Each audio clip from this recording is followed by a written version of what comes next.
मराठा आरक्षणासाठी मुंबईच्या आझाद मैदानावर सुरू असलेल्या आंदोलनाला गंगापूर तालुक्याचा गावागावातून मोठा प्रतिसाद पाहायला मिळतोय। गंगापूर तालुक्यातील पंचक्रोशीसह खेड्यापाड्यातील लोक आपल्या गाड्या भरून भाकरी घेऊन मुंबईकडे रवाना होत आहेत।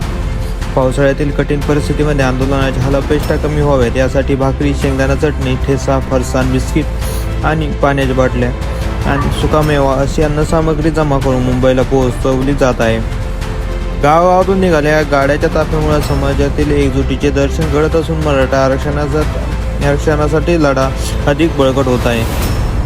महाराज की एक मराठा तुमचं आमचं नातं काय? करेंगे पाटील तुम आगे बढ़ो, हम तुम्हारे साथ हैं, लड़ेंगे जीतेंगे, हम सब लड़ेंगे। जय जिजाऊ जय शिवराय।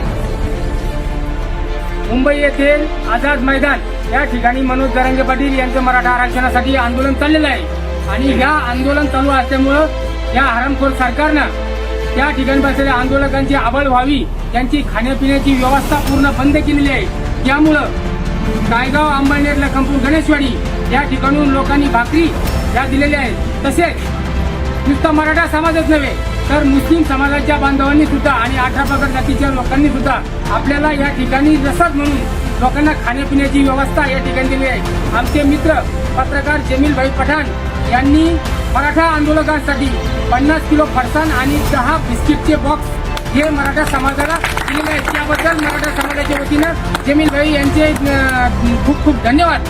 आणि महाराष्ट्रातील सर्व समाजांनी एक गोष्ट दाखवून द्यायची आहे की सरकारनं जरी आमची रसद तोडलेली, आमच्या खाण्यापिण्याच्या वस्तू बंद केलेल्या असल्या तरी सुद्धा या महाराष्ट्रातील 18 पगड जातीचा समाज हा त्यातील आंदोलकांना एक काडीचंही खाद्य कमी करून देणार, त्यांची आबळ होऊ देणार नाही। मराठा खरा तर सरकार से बडा ही भूमिका घेऊन आम्ही आता मुंबईला निघालेलो आहे। एक मराठा, एक मराठा, बोला